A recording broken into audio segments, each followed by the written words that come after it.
Eu vou falar, enfim, de subsídios a lucro, né? O caso positivo da Noruega. E nós já ouvimos um pouco dessa história. O meu pai era um pescador, né? Mas eu era muito setor C para ir para o mar, né? Então eu me tornei um acadêmico e quando eu nasci, nós tínhamos mais de 100 mil pescadores na Noruega e agora nós temos menos de 10 mil, ou seja, tantos filhos e filhas de pescadores e trabalhadores desta indústria tiveram que ir para outros trabalhos e outras profissões. E a redução do número de pescadores e embarcações está disponível, enfim, desde as outras indústrias, desde a expansão das outras indústrias na Noruega nesse período. Então, eu falarei especialmente sobre os subsídios e taxas e isenções ambientais para a indústria pesqueira e esse conceito de lucro versus recursos, né? E porque para a sociedade realmente a questão dos recursos, para a indústria é a lucratividade. Aqui está o meu programa com uma apresentação discutindo o que é um subsídio, quais subsídios ainda temos existentes nessa indústria e os conceitos de ambiente e recursos. Quando eu nasci, essa embarcação aqui na frente era um dos tipos de navios em uso. 20 anos, 30 anos atrás, estas embarcações foram introduzidas e ainda operam, principalmente desde essa época. Então, o que é um subsídio de pesca? A OMC discutiu isso aqui em diversas reuniões, buscando um acordo, e é uma contribuição financeira por um governo ou entidade pública que dá um benefício para a indústria, preenchendo as três condições a seguir. Perdão, essas três condições acima. Esses subsídios também foram discutidos em outras organizações internacionais, como, por exemplo, a OECD, que é um think tank que principalmente regulamenta a indústria em diversos países, e diz que transferências governamentais não são necessariamente subsídios ruins.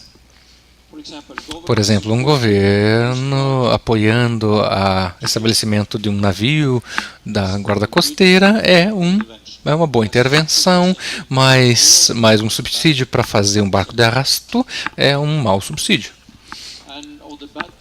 E os tipos ruins também têm apoio a preços do peixe, subsídio em combustível, e nós usamos todos esses aqui na Noruega. Nós ainda temos algo, enfim, taxas ambientais, como por exemplo para combustível. Mas existem isenções para a indústria pesqueira e também outras, mas também outras. Eu vou falar mais sobre isso. E por que é ruim? Por que eles são nocivos à pesca? Porque eles criam incentivos à construção de mais barcos e sua operação, o que pode distorcer o comércio entre as nações, em especial se um país desenvolver uma nova zona de pesca usando um subsídio, que é uma concorrência com outros países. Esse aqui é uma rasteira comercial antiga que foi transformada numa embarcação de pesquisa, e este é um deles em trompos que a Nina mostrou no primeiro slide. Então, nem todos vocês são economistas da pesca. Eu, por isso, mostraria o que nós tentamos ensinar aos alunos. A gente já tem feito isso há vários anos e agora eu vou tentar fazer em 2 ou 3 minutos. E essa é a diferença entre acesso aberto e gestão das zonas de pesca, ou seja, com acesso aberto você não tem restrições com relação a quem pode entrar ou sair da indústria, E isso pode levar à hiperexploração dos inventários de pesca. Nós temos principalmente dois tipos de gestão. O primeiro é pelo uso de tarifas e impostos. Se você tiver medo de um excesso de embarcações de uma certa zona, você pode taxar e tarifas, eles têm que pagar para entrar na zona de pesca. Nós não temos usado esse tipo de coisa na pesca marinha na Noruega. Outro tipo de gestão é o uso de licenças, cotas de captura gerais, divididas por cotas de embarcação, como Johan mostrou. Restrições técnicas sobre navios nas áreas em que você pode ou não pode pescar, quais espécies e tal. Foi utilizado extensivamente na Noruega. O que acontece quando o inventário você reduz o inventário, você reduz, você deixa algum para reprodução, mas em princípio nós reduzimos o inventário original para de um nível original para um nível mais baixo. E a metacongestão usando esses instrumentos, aumentar o inventário de pesca para você ter mais captura com custos mais baixos. O custo por quilo, tonelada de peixe será mais baixo quando você tem um recurso abundante, né, do que um mais reduzido. Então nós geríamos muito bem isso no Atlântico Nordeste. E a exportação de peixe da Noruega, como é uma população pequena, nós temos que exportar mais ou menos 90% daquilo que capturamos. E esta imagem demonstra em azul escuro, desde 90 até ano passado, as exportações de peixe capturado não por aquicultura, em azul claro é aquicultura, em valores. Então, dividindo por... Se você tem aqui 50 bilhões dividido por 2,5, daqui o valor em reais. Então, a aquacultura tem 40% do valor da exportação em 90% e agora ele significa 70%. A previsão para este ano, 2017, é que ele será de 2-3% a mais do que no ano passado, então ainda tem crescimento. A nossa economia é baseada em recursos. As zonas da pesca é mais ou menos 12% do valor de exportação no ano passado.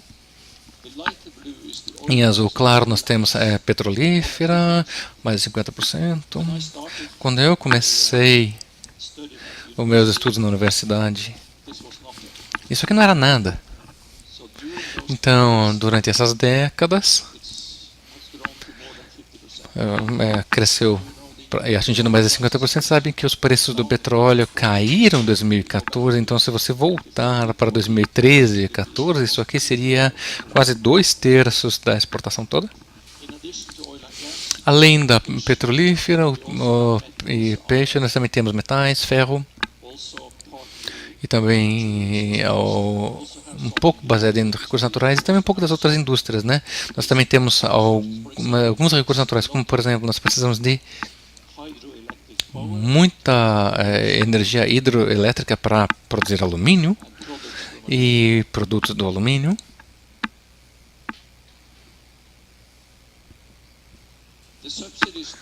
Essa questão dos subsídios é que nós temos aqui as barras de 1964 até agora, e nós poderíamos ter estendido isso aqui até 2017, seria a mesma coisa, né? Um nível baixo.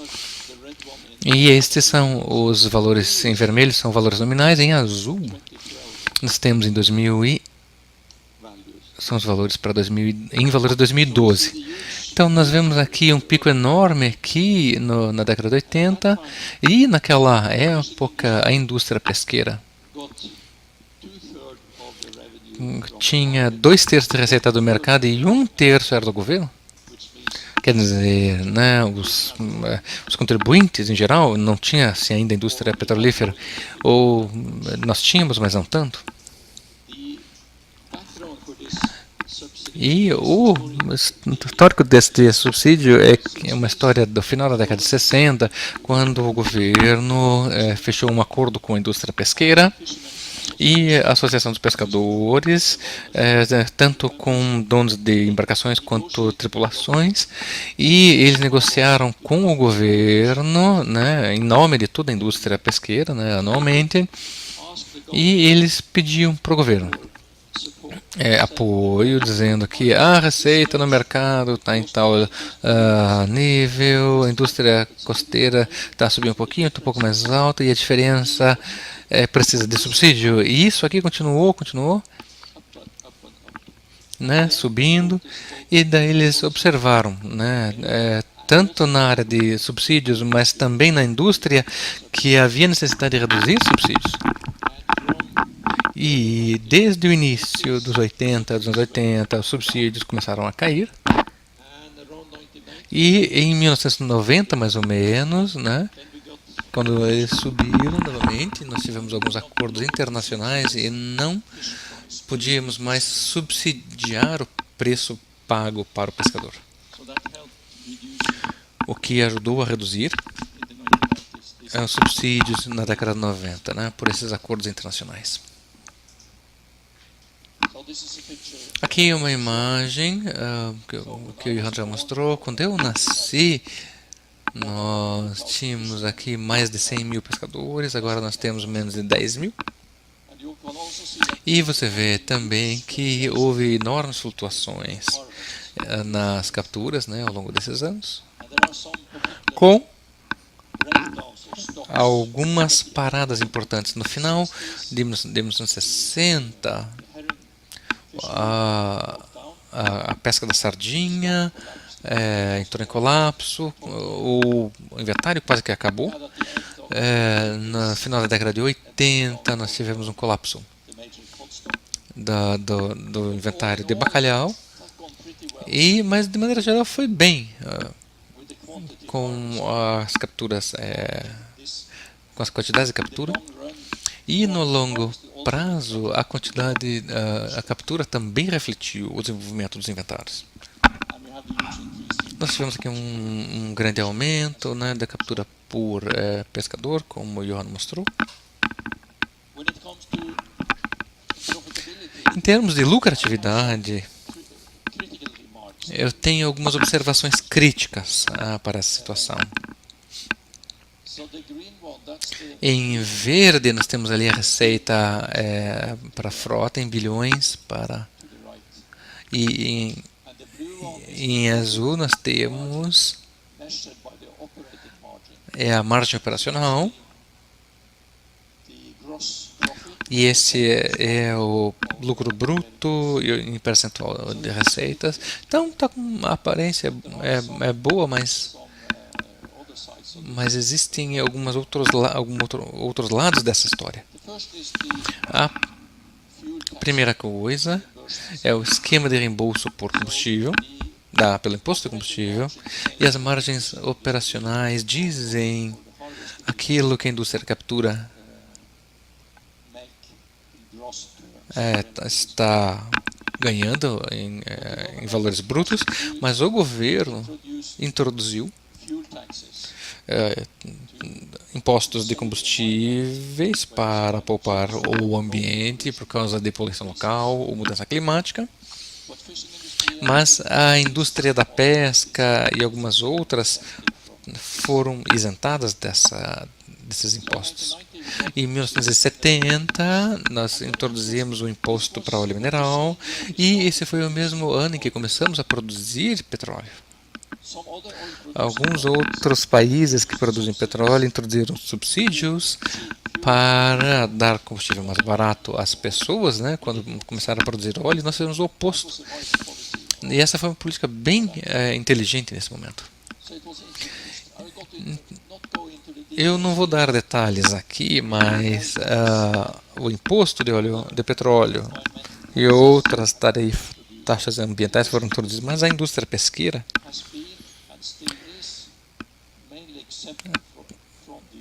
foi basicamente isentada desses impostos.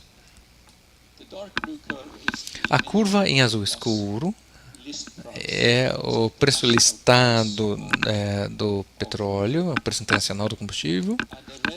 E em vermelho, nós temos aqui o reembolso do imposto.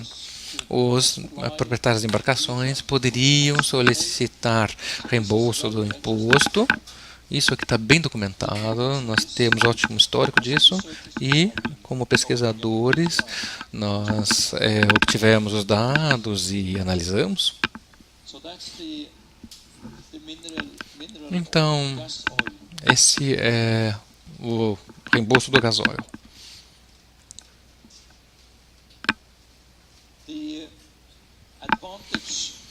A vantagem para as embarcações de pesca, né, de ter preços de combustíveis mais baixos, comparado com as outras indústrias,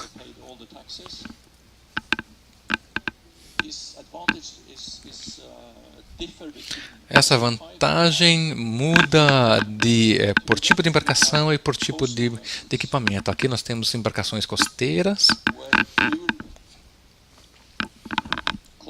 e o custo do combustível é aproximadamente 5% da receita. Já na direita nós temos aqui embarcações de arrasto e custo de combustível nesse grupo é de 15 a 20% da receita. Então, é claro que se eles pagarem esses impostos, eles impactam mais a embarcação de arrasto do que os costeiros. Bom, arrasto também tem outros efeitos negativos. Nós temos corais de água fria e há algumas décadas nós descobrimos finalmente que nós tínhamos enormes áreas fora da costa com bancos de coral, como nas áreas tropicais, mas em águas profundas, e eles tinham sido em parte destruídos pelo arrasto. Então, 30 a 50% dos corais de água fria na Noruega tinham sido danificados, muitas vezes acidentalmente, mas também, né, as embarcações de arrasto que destruíram esses corais poderiam ter ido pescar em algumas outras áreas gerais.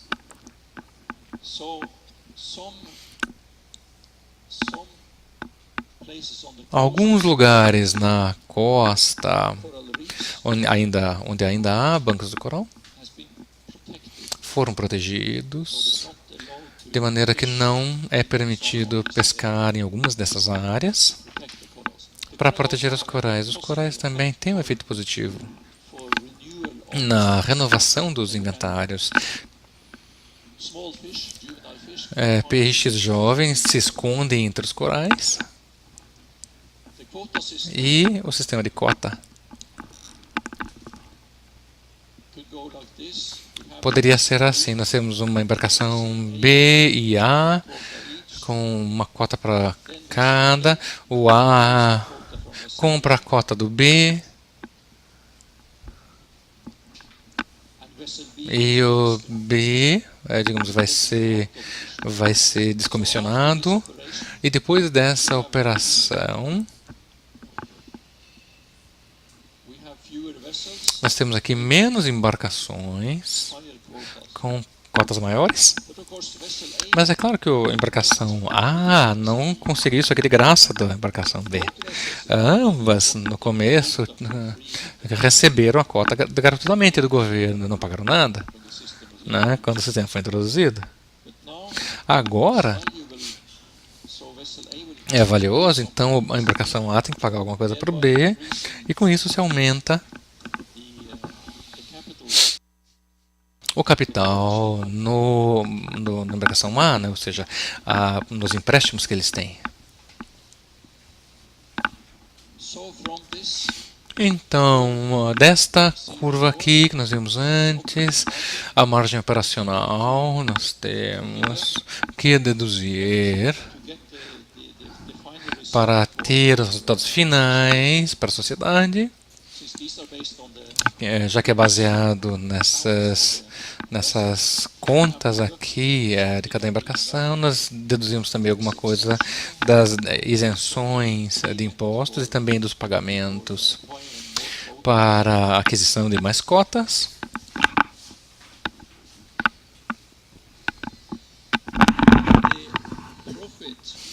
O lucro baseado nos registros das embarcações, nós temos em aproximadamente um período de 5 anos, nós temos aqui milhões de dólares. Em percentuais do capital do barco, isso é de mais ou menos 6,6%. Isso é mais baixo do que a média de toda a economia norueguesa, né, das empresas não financeiras, né, 9,2%. Então é mais baixo. Então a impressão é que a indústria pesqueira é menos lucrativa do que as outras indústrias da Noruega, mas se ajustarmos os pagamentos operacionais da indústria pesqueira, aquilo que eles pagaram na compra das cotas e a taxa de juros dos empréstimos que eles tiveram que fazer para comprar essas cotas, com isso você tem um número mais alto. É claro que não é lucro, mas é o empréstimo de recursos, é uma alocação de recursos. Isso aqui chega a 12%, que é mais alto do que o da média da indústria. Então, na sociedade norueguesa, essas operações têm sido boas. E o motivo é a redução na capacidade. Então, para a sociedade é melhor, mas para a indústria operando não é tanto uma melhoria, né, comparado com antigamente, porque eles têm que pagar pelas cotas que eles compraram. Então, as compras de cotas são um custo da indústria, mas não são um custo para a sociedade em termos de custos reais.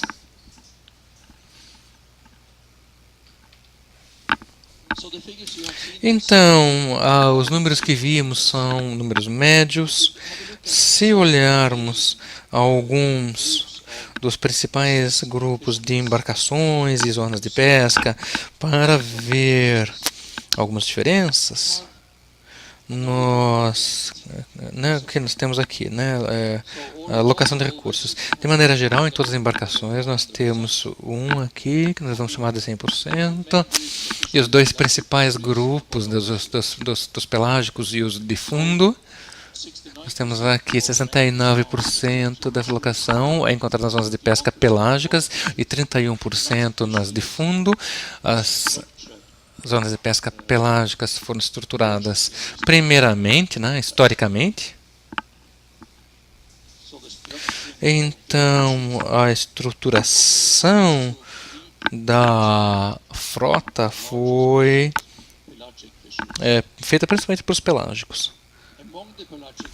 Entre as zonas pelágicas, nós temos porcinos com 56% dos recursos, e nas de fundo nós temos ali as de arrasto com 22%. Então, os dois grupos, né, as porcina e de arrasto, foram mais estruturados e tem ali um custo de locação mais alto. Se você quiser cooperar com a indústria de captura norueguesa, digamos, né, como parceiro, para vir investir no Brasil, você deveria olhar aqui, o pessoal das zonas de arrasto, dos porcinos. A maior parte desses aqui são de propriedade de famílias, são 2 ou 3 embarcações em cada uma. Os de arrasto tem 2 empresas, um que tem 5 embarcações de arrasto, outra tem 10, mas também são negócios familiares.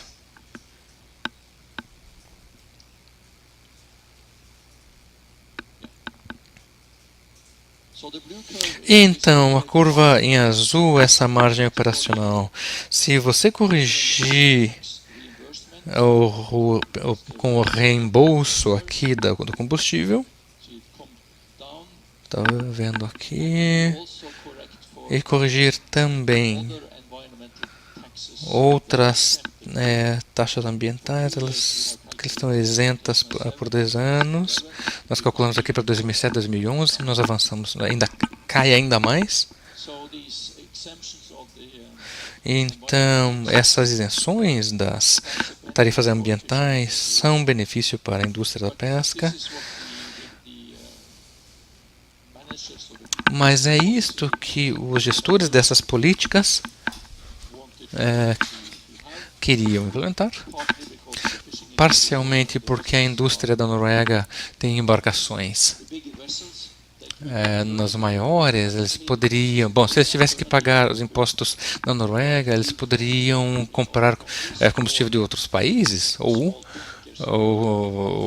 de pequenos navios tangueiros que operam nas zonas de pesca, e também os países vizinhos, nórdicos, também tem esse tipo de isenção, e também na União Europeia, várias vezes. Então, os proprietários de embarcações disseram, por que a gente pagaria isso lá se não pagariam em outros países, Mas, em princípio, o dano marginal das emissões de CO2 sobre o dano sobre a mudança climática é o mesmo, independentemente do local da emissão e da fonte da emissão. E deveria ser igual em todos os países e vários setores, mas a gente sabe que isso não é verdadeiro. Ele varia entre os países, e de cada setor nacional também. Eu também sei que no Brasil, você, para dirigir um carro, você paga mais imposto do que se fosse abastecer uma embarcação. A indústria de pesca tem aproximadamente 3% das emissões da Noruega. E também aqueles que se beneficiam mais disso. Nós vimos que as embarcações de arrasto têm o maior alívio desse sistema de apoio. Conclusões gerais sobre esse lado econômico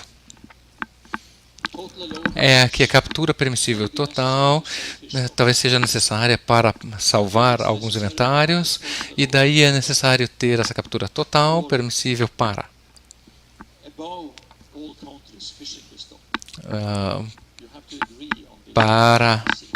um TAC, que é válido para os países envolvidos nesse tipo de captura.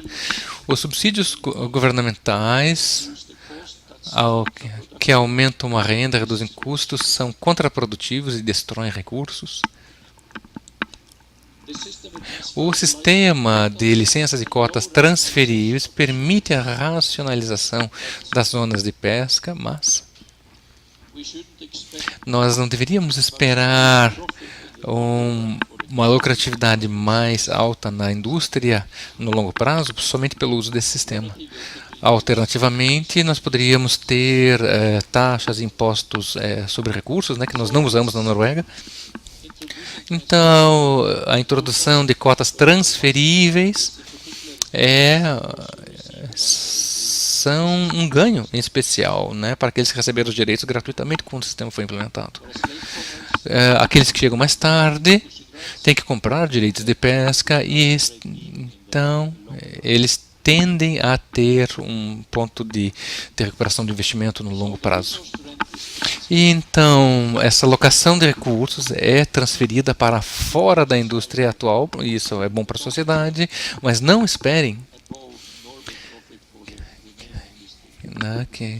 não esperem que ela fique acima do lucro normal para a indústria no longo prazo. Muito obrigado.